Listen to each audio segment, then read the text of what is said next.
Bien, muy buenas tardes.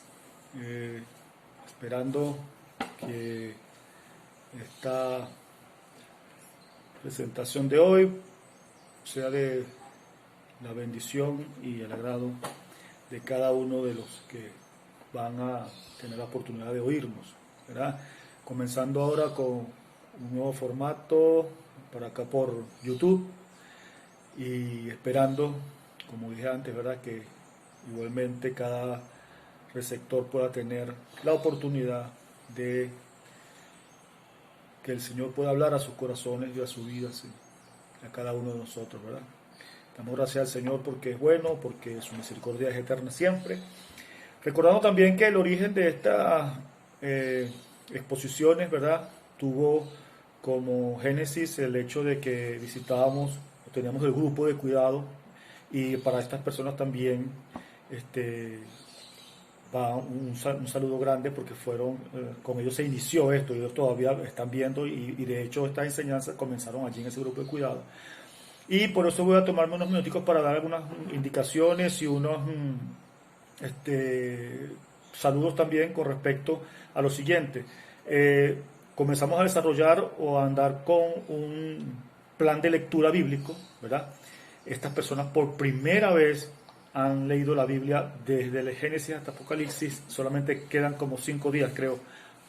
Un día, ya para mañana estarán culminando la lectura de toda la Biblia en 4 meses, lo lograron. Entonces, es un gozo para nosotros el hecho de que ellos hayan leído toda la Biblia.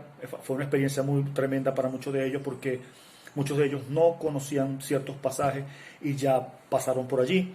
Y bueno, indicarles y recordarles que no queda aquí esto, sino que terminan mañana y el jueves comenzamos otra vez y seguimos. Recordemos que la palabra no podemos dejar de leerla y es una experiencia bien interesante. Y para aquellos que estén interesados en leer la palabra del Señor de esta manera, ¿verdad? Estamos a la orden, pueden comunicarse con nosotros y nosotros les enviamos el plan de lectura. Tenemos varios planes de lectura, ¿verdad? Y va a ser una experiencia bien interesante que va a cambiar muchas de las cosas y muchas de las perspectivas que tenemos con respecto a la palabra. Porque tenemos a veces ideas un poquito raras, ¿no? Por ejemplo, hay personas que de repente piensan, no, pero es que la palabra del Señor no podemos leerla así a la carrera, no es que no se trata de leerla a la carrera. Yo siempre les pongo como ejemplo lo siguiente, las personas que hacen deporte a nivel profesional, ellos se entrenan, pero todos, a pesar de que son diferentes disciplinas y hacen diferentes tipos de entrenamiento, todos tienen que hacer lo que se llama el entrenamiento físico general, que es una base, que es para todos igual, que es el trote, la carrera, los ejercicios básicos. Todos los atletas hacen eso. ¿Para qué? Para estar preparados para entonces trabajar más fuerte. Entonces yo siempre les digo a las personas, o sea, si tú de verdad piensas que la única forma de leer la palabra de Dios es estudiándola, te va a hacer falta, tener esa base, tener una base. ¿Qué es la base? Leer la palabra del Señor siempre, a diario, como una forma de disciplina. Es muy importante hacerlo así. A veces yo creo que es más una excusa que una realidad, pero no tiene un asidero, ¿verdad? No tiene un asidero real. La palabra del Señor hay que leerla siempre, en todo momento, porque es algo que para que ella se haga vida en nosotros tiene que ser así. Bueno, terminado esta parte introductoria y el saludo a mis hermanos de los diferentes grupos de cuidado y dando la bienvenida a todos los oyentes, a todos los que presentes, ¿verdad? Todos los que van a ver esta palabra. Hoy vamos a estar hablando acerca de lo que nos dice Mateo 6 del 5 al 8. Recordemos que venimos hablando de el Sermón del Monte, ¿verdad? Recuerdan que hemos estado estudiando el Sermón del Monte, comenzamos en el capítulo 5, ¿verdad? Ya vamos en el capítulo 6. Y hoy vamos a hablar acerca de lo que nos dice en los versículos 5 al 8 del libro 6 de Mateo, algo bien interesante. Dice Mateo 6 del versículo 5 al 8, y cuando oréis, no seáis como los hipócritas, porque a ellos les gusta ponerse en pie y orar en las sinagogas y en las esquinas de las calles, para ser visto por los hombres. En verdad os digo que ya han recibido su recompensa. Pero tú, cuando ores, entra en tu aposento y cuando hayas cerrado la puerta, ora a tu Padre que está en secreto, y tu Padre que ve en lo secreto te recompensará. Y al orar, no uséis repeticiones sin sentido, como los gentiles, porque ellos se imaginan que serán oídos por su palabrería.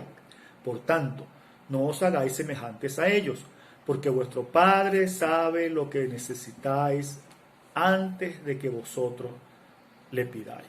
Eso es una realidad bien interesante en nuestras vidas, ¿verdad? El Señor sabe todas las cosas acerca de nosotros, y eso lo estuvimos viendo en unos capítulos anteriores.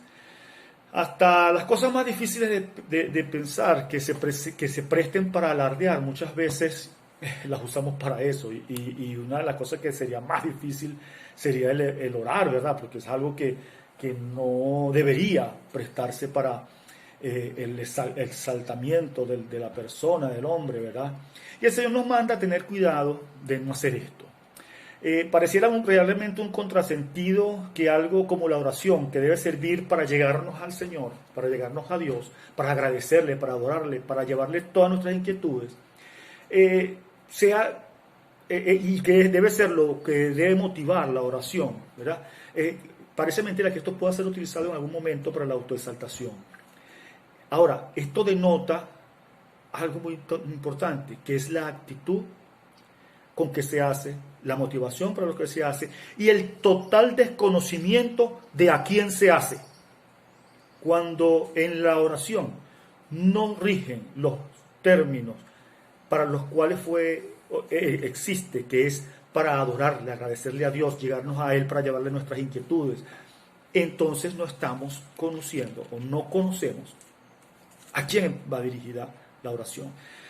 Si nosotros vamos a hablar con una autoridad que tiene a su cargo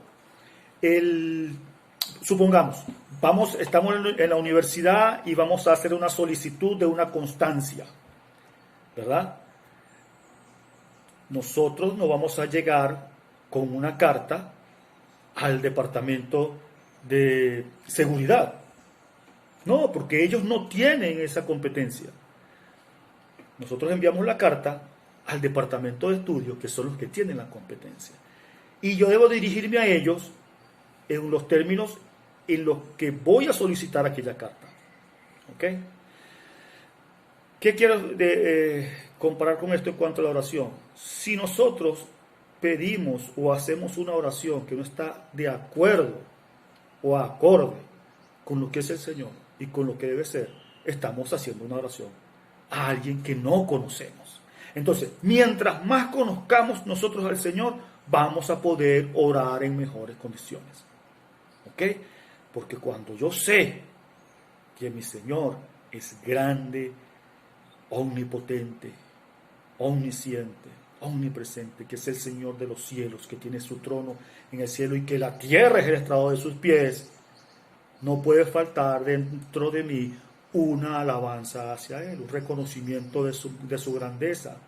Y con cualquier palabra que yo tenga, yo voy a exaltarle, porque yo le conozco, porque yo sé quién es.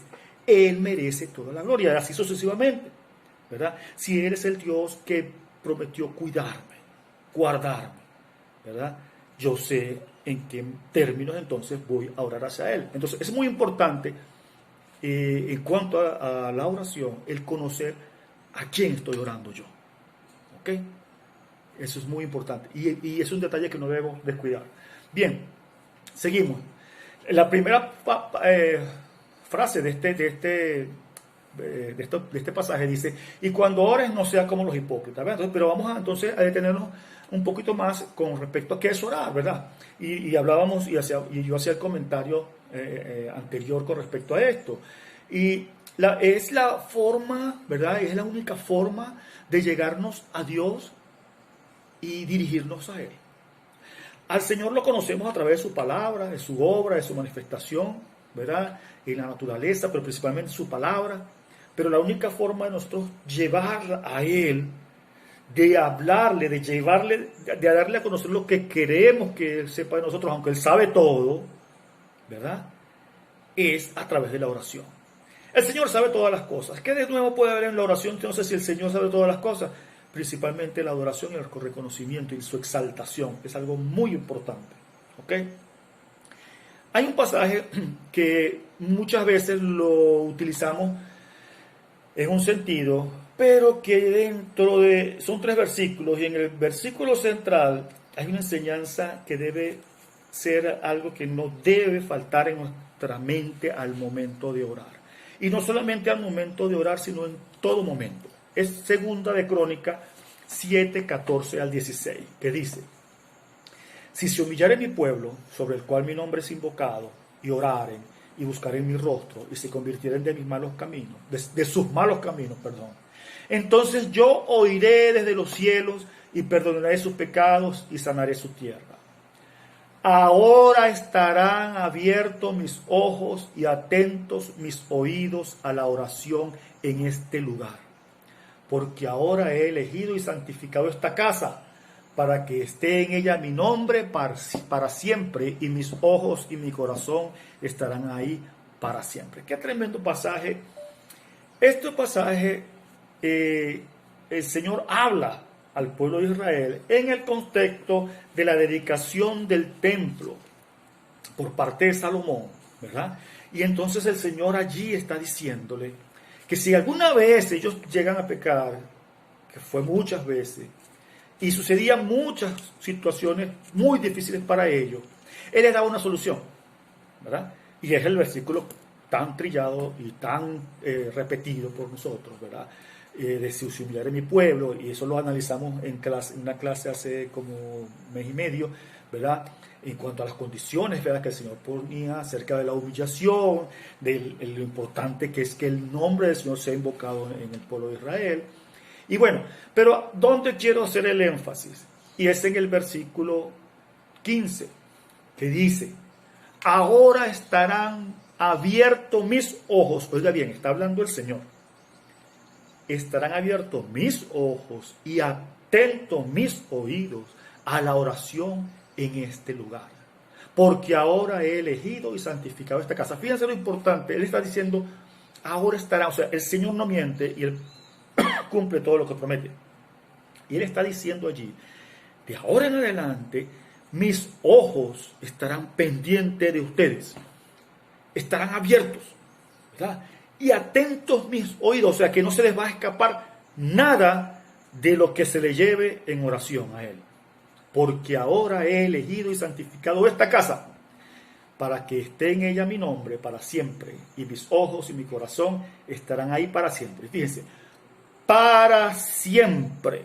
No es hasta que derriben este templo, porque Él sabía que iban a derribar este templo. No, para siempre. Y usted dirá, pero bueno, si Él está ofreciendo su presencia en ese templo físico, y sí, Él ofreció en ese templo físico, ¿verdad? Pero recordemos que ese templo, donde Él mora, hoy, ¿dónde está? ¿Cuál es? Ese templo donde Él eligió estar, está en nuestros corazones y en nuestro cuerpo. Recordemos lo que dice la palabra acerca de esto, ¿verdad? Entonces vemos que si el Señor prometió su presencia y prometió el estar atento a las oraciones que se hicieran en ese templo, hoy está atento y pendiente de esas oraciones que se hagan en el templo de tu corazón, en el templo de lo que somos cada uno de nosotros, ¿verdad? Él eligió el templo como sitio donde está. Ahora bien, vamos a Juan 2, 14, 16. ¿Qué nos dice Juan 2, 14 y 16? Jesús entró en el templo y dice, y halló en el templo a los que vendían bueyes, ovejas, palomas, cambistas, haciendo un azote de cuerdas, echó fuera del templo a todos, y las ovejas y los bueyes, y esparció las monedas de los cambistas, volcó mesas, y dijo a los que vendían palomas, quitad de aquí esto, y no hagáis de la casa de mi padre casa de mercado. Hasta ese momento el Señor sabía que la presencia del Señor estaba en el templo, y ellos iban al templo a adorar, ¿verdad? Y fíjense la reacción del Señor Jesús. ¿Por qué? Porque en ese sitio debía estar la presencia del Señor y no la suciedad de eso que estaban promoviendo esta gente. Y por eso Él limpia. Recordemos lo que yo dije anteriormente. Ahora la presencia del Señor, ¿dónde está? ¿Cuál es el templo donde está la presencia del Señor? En nuestros corazones. Que no haya necesidad de que el Señor Jesús venga con un azote, sino que ya nosotros tengamos el cuidado de mantener ese templo limpio, ese templo puro, santo, garantizando la presencia del Señor en cada uno de nuestros corazones, ¿verdad? Hoy el templo donde mora el Señor es tu corazón. ¿Ok? Entonces, tenemos esa gran promesa que se cumple siempre, que es que el Señor está atento y con oídos atentos y mirando cada una de las oraciones que presentamos en el templo, en nuestro corazón. Cada vez que oramos, el Señor está pendiente de lo que hacemos y de lo que somos. ¿Ok?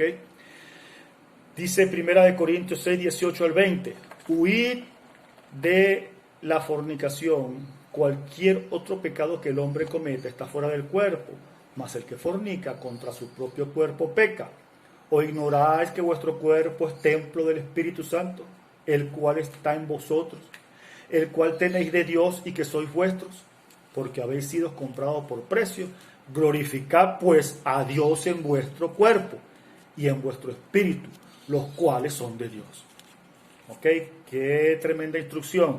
Recordemos cuál es el templo. ¿Dónde va a estar la presencia del Señor? Allí. Por eso entonces debemos cuidarnos y guardarnos, porque somos templo del Espíritu Santo. Y debemos glorificar a Dios en nuestros cuerpos y en nuestro espíritu. Esas mismas condiciones que puso Dios en un momento cuando da el tabernáculo y después el templo, y que allí debería estar, iba a estar su presencia garantizada también, o que no debía ser impedida por la suciedad o por la violación de las reglas que él había puesto para llevar la conducta dentro del templo. Eso mismo lo reivindica Jesús cuando saca y azota, ¿verdad?, a esas personas, y eso mismo también reivindica Pablo con este versículo, ¿verdad?, diciendo: señores, por favor, tenemos que mantener santo y puro ese lugar, ¿verdad?, donde está la presencia del Señor, que es nuestros cuerpos. Entonces es algo bien importante que debemos tener siempre en nuestras vidas como presencia. Dice, entonces, la oración, para continuar la idea de lo que estamos hablando, la oración es la forma de cómo vamos a llegar a Dios, ¿verdad? Y que está garantizada por esa promesa que Él hizo. Para ir recapitulando, para que no se nos vaya olvidando la idea. Yo estaré allí, dice el Señor, ¿verdad? Y estarán abiertos mis ojos y atentos mis oídos en ese lugar. Sabemos ya entonces que en la actualidad, en nuestros corazones, en nuestros cuerpos, que son templo del Espíritu Santo, estará la presencia del Señor y abiertos sus ojos y atentos sus oídos a lo que nosotros podamos hablar con Él, lo que podamos decirle en oración. Los judíos, para orar, ¿verdad?, antes de que sucediera, de que Jesús viniera, y estoy insistiendo, estoy diciendo esto porque estoy insistiendo para ser bien enfático y que quede bien firme en su mente. Ellos tenían que ir al templo para orar, o por lo menos dirigirse hacia el templo, o ubicarse, orientarse hacia el templo para orar, ¿verdad? Vemos algo bien interesante que pasa con Jesús, que Jesús pocas veces vemos que entra al templo a orar. Jesús oraba en todo sitio, en todo momento, en todo lugar. Vemos que, al contrario de lo que muchas veces sucede, y aquí voy a hacer una comparación un poquito distante, pero que se relaciona. Jesús, cada vez que sucedía algo o venía de una victoria extraordinaria, milagros, comieron miles de personas, sanaron miles de personas, se iban, ¿y qué hacía Él? ¿Se iba a celebrar? No, Él se iba a orar, se iba a orar. Y la comparación que iba a hacer era que recordé, había un gran atleta de béisbol que duró muchos años, y él, después que terminaba cada partido, terminaba haciendo una rutina de entrenamiento extra. O sea, este hombre no descansaba. Jesús no descansaba. Jesús, a pesar de que era el hombre más ocupado de la tierra, en ese momento, en ese periodo de su ministerio aquí en la tierra, no descansaba, no tomaba pausa. Él llegaba a orar. Finalizando lo que él estaba haciendo, iba inmediatamente a orar. Qué buen ejemplo que podemos seguir, ¿verdad? Siempre él estaba orando, en todo momento, ¿ok? Siempre estaba pendiente, indicándonos, ¿verdad? Que en adelante esa presencia del Padre que estaba allá en el templo va a estar en nosotros, y por eso entonces eso no debe fallar en la vida de cada uno de los cristianos. Bueno, vista esta idea de la oración, entonces pasemos al punto siguiente del pasaje, ¿verdad? Que leímos que cuando oréis no sé como los hipócritas, ¿verdad? Que dice, porque ellos aman el orar en pie en las sinagogas y en las esquinas de las calles para ser visto de los hombres.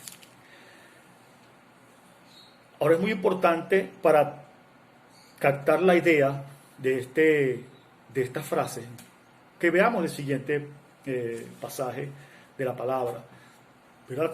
Estamos viendo, acabamos de leer donde dice, ¿verdad? Y cuando ores no sea como los hipócritas, porque ellos aman el orar en pie en las sinagogas y en las esquinas de las calles para ser visto de los hombres. Recuerden lo que pasó, lo que vimos el sábado pasado, acerca de que el Señor nos invita a que no toquemos trompeta cuando hagamos las cosas, ¿verdad? Entonces, vamos a leer Lucas 18, del 9 al 14. Dice Lucas 18, del 9 al 14. A unos que confiaban en sí mismos como justos y menospreciaban a los otros, dijo también esta parábola. Dos hombres subieron al templo a orar, uno era fariseo y el otro publicano. El fariseo, puesto en pie, oraba consigo mismo de esta manera: Dios, te doy gracias porque no soy como los otros hombres, ladrones, injustos, adúlteros, ni aun como este publicano. Ayuno 2 veces a la semana, doy diezmo de todo lo que gano. Mas el publicano, estando lejos, no quería ni aun alzar los ojos al cielo, sino que se golpeaba el pecho diciendo: Dios, sé propicio a mi pecador. Os digo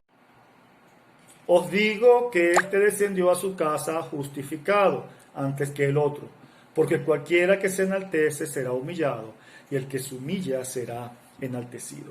Vemos que este fariseo oraba consigo mismo. El publicano estaba orando a Dios, mas el fariseo lo que hacía era justificarse a sí mismo. El publicano pedía perdón, el fariseo en su postura demostraba era orgullo, arrogancia. El publicano, humillación y arrepentimiento era lo que demostraba. Mas el fariseo entonces se exaltaba a sí mismo, porque todo lo que hacía, ¿verdad?, lo hacía para exaltarse, para justificarse. Mas el publicano exaltaba a Dios al reconocerlo como la única fuente de su justificación. El fariseo estaba orándole. Bien, entonces vemos que actualmente muchas veces nosotros utilizamos, al igual que el fariseo, la oración de forma equivocada. ¿Cómo es eso? Muchas veces la utilizamos entonces para dar mensajes, para criticar a personas o instituciones, para justificar nuestras posiciones, para alardear muchas veces de espiritualidad, aunque no lo creamos, para incluso ordenar, declarar cosas que no está dentro de nuestra potestad hacerlo, que es una actitud que contrasta totalmente con la actitud de humildad con la que el Señor me invita a orar. Esa actitud que reconoce al Señor como el supremo, como lo supremo en mi vida, ¿verdad? Y a quien debo toda gloria y a quien debo toda adoración, y en quien debo estar totalmente confiado y abandonado en Él, ¿verdad? En cambio, entonces vemos a un publicano pecador que sí sabía con quién estaba hablando. Este hombre, reconociendo su pecado, ni siquiera se atrevía a levantar su cabeza, ¿verdad? Dice la palabra.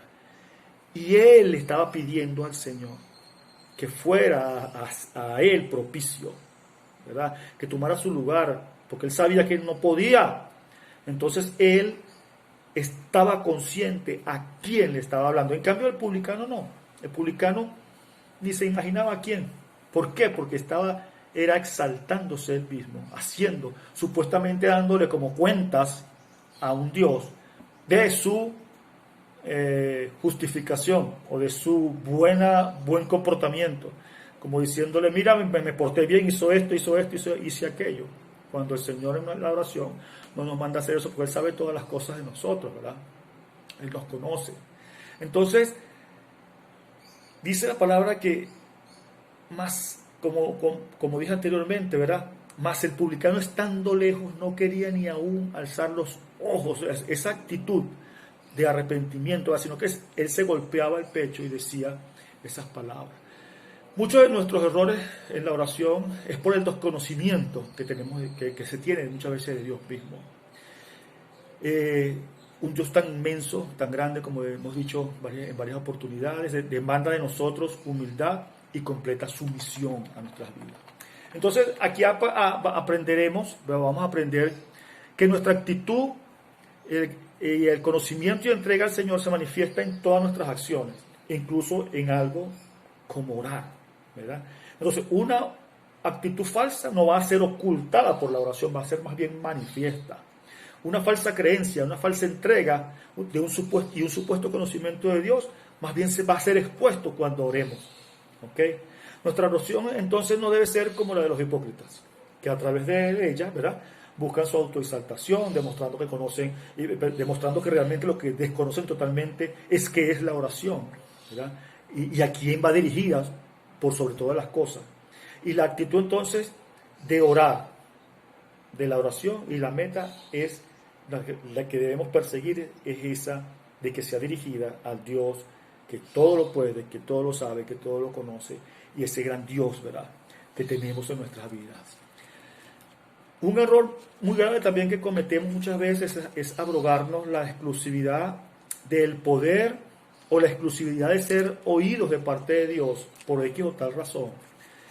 Y es algo muy grave y que se repite mucho, y es muy común ver a hermanos humildes o nuevos quizás dentro del Evangelio acercándosele a uno diciéndole, ore por mí, hermano, óreme, o diciendo, no, voy a esperar que llegue el hermano fulano porque ese sí ora bien y yo quiero que él ore por mí, arrogándole un poder a un ser humano que no tiene, porque la oración es oída por el Señor por todo, porque cuando Él prometió estar en ese templo con el oído atento y con su mirada pendiente, ¿verdad? Él no dijo para unos o para otros, no, Él iba a estar allí. ¿Cuál es el templo entonces ahora? No es nuestro cuerpo, no es nuestro corazón. Entonces Él va a estar allí, Él nos va a oír. Y es algo que debemos enseñarle a estos hermanos que son nuevos, pero muchas veces pasa que nos comportamos, o eso exalta de repente el ego, ¿verdad?, de las personas, y se comete el error de sí, entonces no estoy diciendo que sea error orar por estos hermanos, yo creo que hay que orar por ellos, pero enseñarles que ellos pueden hacerlo, que el Señor igualmente los va a oír a ellos, porque ¿qué pasa? Primeramente se le da un sitio a alguien, a un ser humano que no lo tiene, porque no tenemos ningún poder nosotros cuando oramos. Todo el poder es del Señor. Todo. Quien tiene el poder es el Señor. Quien tiene el poder para obrar es el Señor. Nosotros llegamos a Él en oración y confiamos en Él y tenemos fe. Y por la fe le pedimos y esperamos de Él su respuesta. Eso sí, ¿verdad? Pero como humanos no tenemos ningún poder unos sobre otros, o no hay una diferencia entre uno y otro para que el Señor responda a una oración.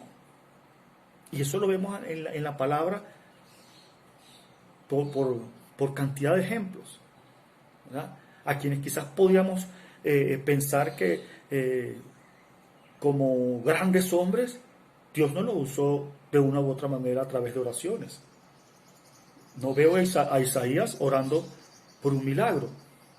En cambio Elías, bueno, se cansó de que el Señor hiciera milagros a través de él, ¿verdad? Entonces, recordemos esto. Y yo creo que es también una trampa del enemigo para no permitir que estos hermanitos entiendan que el Señor puede obrar grandemente a través de ellos, a través de su oración. Y entonces, con esa falsa creencia de que no, voy a esperar que llegue el hermano fulano o la hermana fulana, que esas sí tienen del Señor para que ore, entonces no se preocupan ellos por buscar al Señor en una vida de oración para que Dios obre a través de ellos. Entonces, es una trampa del enemigo y no caigamos en eso.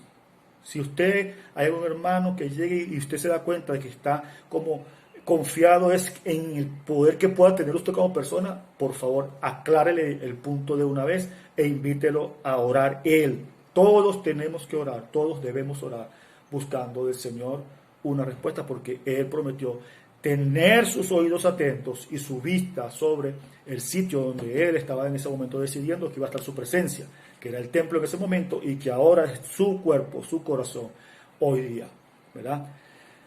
Entonces luego el Señor dice, el Señor Jesús en el Sermón del Monte, ¿verdad? Les dice que no debemos orar de esa manera, que no debemos hablar o orar así como los hipócritas, porque ellos ya tienen su recompensa, ya van a tener una recompensa. ¿Y cuál es esa recompensa? Simplemente el reconocimiento humano. Hasta allí va a llegar la recompensa de ellos. Y entonces en el versículo 6, ¿verdad? De Mateo 6, dice: pero tú cuando ores, entra en tu aposento y cuando hayas cerrado la puerta, ora a tu Padre que está en secreto, y tu Padre que ve en lo secreto te recompensará. Fíjense lo que dice: pero tú cuando ores, entra en tu aposento. ¿Qué quería el Señor decir? Cuando la gente entraba a su cuarto o a la casa o a un sitio, era el momento de intimidad, era el momento de tranquilidad, era el momento en esa sociedad.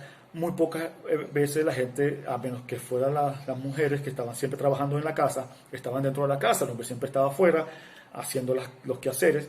Cuando llegaba a ese aposento era el momento de tranquilidad, de quietud, de paz. En ese momento, eso es lo que está diciendo el Señor entonces. Ubica un espacio, tómate tu tiempo, no quiero que estés pensando en otras cosas. Toma ese momento para que ores, para que me hables a mí. Pero tú cuando ores, entra en tu aposento, o sea, ubícate en un espacio y en un tiempo donde puedas dedicarte realmente a mí. Y esta frase que viene es muy interesante, dice: y cuando hayas cerrado la puerta, fíjate, ¿qué estaba garantizando eso? Que no solamente entraba al aposento, sino que cerraba la puerta. Si cerraba la puerta, ¿era para qué? Para que no entrara más nadie. Debemos cerrar la puerta de todas las cosas, de la distracción. Cuando vayamos a orar al Señor, el Señor nos está diciendo, no solamente que nos apartemos, no solamente que tengamos el momento, sino que cerremos la puerta a cualquier cosa. Recuerdo en este momento al hermano Simón, un pastor que fue por mucho tiempo nuestro pastor, que él decía, ¿cuántas veces los hermanos están orando aquí, están pensando en la olla que dejaron en la casa? Y, o sea, el Señor cuando habla y dice, cerrada la puerta, cuando haya cerrado tu puerta, es eso, que dejemos todo afuera, que solamente lo que motive y lo que motive la conversación que vamos a tener en ese momento, sea todo lo que vamos a hacer y decir al Señor, que no haya otra preocupación, que no haya otro motivo para que nuestra mente pueda desviarse. Y dice, ora a tu Padre que está en secreto. ¿Cuál secreto? ¿Cuál sitio secreto? En el templo. ¿Dónde está el templo hoy? En tu corazón. Y voy a seguir repitiéndolo y voy a seguir diciéndolo. Hoy está el Señor en tu corazón. Allí está la presencia del Señor. Y allí, en secreto, tu Padre te está oyendo. Y ese Padre que oye en secreto te va a recompensar. ¿Qué es que te va a recompensar? Él va a oír tu oración. Tu oración va a ser oída y Él va a poner atención a lo que tú estás diciéndole a Él. Por eso, el secreto que debemos guardar al orar, cuando Jesús nos dice que entremos en el aposento, cerremos la puerta y oremos en secreto, nos está indicando más que una acción, nos está mostrando una actitud, un correcto proceder. Nos está diciendo que si no estamos realmente convencidos de nuestra dependencia total de Él, no lograremos entonces que nuestras oraciones sean oídas. Solo esa actitud correcta nos hace acreedores a esa recompensa de que nuestra oración sea oída por el Padre. ¿Ok? Finalmente, Mateo 6, del versículo 7 y 8, ya finalizando, dice, y orando no uséis repeticiones vanas, como los gentiles, que piensan que por su palabrería van a ser oídos. No os hagáis pues semejantes a ellos, porque vuestro Padre sabe de qué cosas tenéis necesidad, antes que vosotros le pidáis. Siempre que leemos este pasaje se nos viene a la mente las personas que profesan otras religiones, ¿verdad? Y pensamos en ellos y somos muy dados a criticar de que ellos rezan, que hacen esto. Pero fíjense lo que habla o lo que quiere el Señor decir aquí, con vanas repeticiones y palabrerías. Vamos al concepto de estas palabras, de estos términos. Y estos, lo que es vanas repeticiones y palabrerías, denotan una vaciedad en cuanto a un resultado. Es un vacío. Haciendo referencia con más fuerza hacia la calidad de lo que se dice o de lo que se hace. Es algo carente de resultados, son frases carentes de significado, meras repeticiones mecánicas, haciendo referencia al modo de oración pagano. En ese momento estaba haciendo el Señor así, ¿verdad? Es como no alcanzar el resultado para lo que se ha dispuesto algo, ¿verdad? Y debido al pecado de la mente que gobierna a los gentiles, él por eso hacía esa observación: no os hagáis como ellos. Ahora, nuestras oraciones actualmente como cristianos a veces no llegan a ser contaminadas con esto. Pregunto, será de preguntarnos nosotros mismos. A veces quizás no estemos cayendo en la misma mecánica de las interminables repeticiones, ¿ok? O quizás cuando oremos o cuando estamos orando en público, oramos diferente a como cuando estamos orando en privado. Quizás cambiamos muchas cosas, o para que, pendientes de cómo me van a oír, tengo que hablar y decir cosas o términos que a veces ni sabemos ni entendemos qué estamos diciendo. Si obramos de esa manera, estamos haciéndolo así. Y el Señor nos llama la atención. El Señor nos llama la atención. Cuando oremos, no seamos como ellos. Porque ellos oraban de esa manera, ¿para qué? Para ser oídos. Cuando estemos orando nosotros, principalmente cuando oramos en público, que es el problema más complicado. Cuando oramos en público, debemos orar igual que cuando estamos en privado. Cuando oremos ¿por qué? ¿A quién estamos orando? ¿A quién estamos hablándole cuando oramos? Al Señor. Y entonces, ¿por qué debo temer que alguien me esté oyendo? ¿O por qué debo estar pendiente de decir algo para agradar a alguien que me está oyendo? Cuando debo agradar es a quien realmente va dirigida la oración. A quien va dirigida la oración, que es mi Señor. Entonces, esos detalles parecen tontos, pero es lo que el Señor nos está enseñando acá. Él nos está diciendo: no hagan como estos, ¿verdad? Que con sus palabrerías piensan que van a ser oídos, ¿verdad? Simplemente por eso. Pero no se engañen ustedes mismos. No crean que diciendo tales o cuales términos o tales o cuales formas de hablar, o si gritas más, o si la oración es larga, que por eso voy a oírles. No. El Señor nos manda a que oremos de esa manera, o a que no oremos de esa manera. ¿Por qué? Porque Él dice: porque vuestro Padre sabe de qué cosas tenéis necesidad. Entonces, ¿qué debe motivar entonces nuestra oración en todo momento, en público y en privado? El saber que el Señor está pendiente de nosotros, que su oído está pendiente y que Él sabe y conoce todas nuestras necesidades. Vamos a leer un pasaje en la palabra que dice de la siguiente manera: y Jesús dijo a sus discípulos: por eso os digo, no os preocupéis por vuestra vida, que comeréis, ni por vuestro cuerpo, que vestiréis, porque la vida es más que el alimento y el cuerpo más que la ropa. Considerad los cuervos, que ni siembran ni ciegan, no tienen bodega ni granero, sin embargo Dios los alimenta. ¿Cuánto más valéis vosotros que las aves? ¿Y quién de vosotros, por ansioso que esté, puede añadir una hora al curso de su vida? Y si vosotros, pues, no podéis hacer algo tan pequeño, ¿por qué os preocupáis por lo demás? Considera a los lirios del campo, cómo crecen, no trabajan ni hilan, pero os digo que ni Salomón en toda su gloria se vistió como uno de estos. Y si Dios viste así la hierba del campo, que hoy es y mañana es echada al horno, ¿cuánto más hará por vosotros, hombres de poca fe? Vosotros pues no busquéis qué habéis de comer ni qué habéis de beber, y no estéis preocupados, porque los pueblos del mundo buscan ansiosamente todas estas cosas. pero vuestro Padre sabe de qué cosas tenéis necesidad. Mas buscad su reino y estas cosas os serán añadidas. Estas palabras se repiten aquí en este pasaje bíblico, haciendo el énfasis a los discípulos de que, además de que Dios sabe todas las cosas, ¿verdad? Cuando tú buscas esas cosas en oración o te afanas por esas cosas que el Señor ya sabe de cuáles tienes necesidad, estás haciendo igual que el mundo. Entonces estamos cayendo en lo mismo. Porque el mundo ansiosamente busca esas cosas. Y es bueno aclarar, el Señor aquí no está diciendo no trabajes, que no te preocupes. Porque Él es al fin el quien da. ¿Verdad?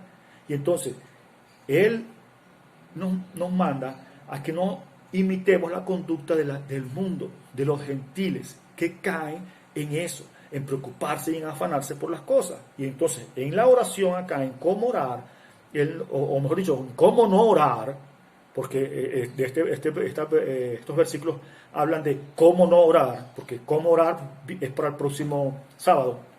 ¿Ok? Comenzaremos a ver cómo orar, dice, porque él dice, vosotros pues oraréis así. Pero estamos en el tema de cómo no orar. Entonces, el Señor manda, ¿verdad?, a que no usemos entonces, que no nos esforcemos, que no hagamos esas palabrerías y esas repeticiones, porque así hacen los gentiles, que nosotros no tenemos necesidad de hacer eso. Entonces, si el Señor está evitando o nos está mandando a que evitemos vanas palabrerías, repeticiones, ¿qué nos está entonces haciendo entender? Que hay otras cosas mejores cómo podemos orar, hay otras formas mejores cómo podemos decirle al Señor. Ya eso vano, ya esa repetición Él no quiere, y me hace recordar un poco a esos sacrificios, que tanta repetición de sacrificios, y el Señor, yo no quiero eso ya, dijo el Señor, yo quiero un corazón contrito y humillado, como el del publicano. Yo quiero un corazón que me alabe, yo quiero un corazón que reconozca mi grandeza y mi soberanía. Entonces yo creo que es acá donde está el punto principal de esto. No hacer de eso y entonces renovar nuestra oración, renovar nuestra conversación hacia Él, lo que le hablamos, lo que decimos. Y sobre todo, lo principal, darle la gloria a Él, que es realmente el centro de nuestra relación con Él. Como decía, hasta aquí llegamos entonces con cómo no orar. ¿Ok? Ya terminamos el análisis de estos versículos. Viene ahora una frase de enlace con los siguientes versículos que dice, vosotros pues oraréis así.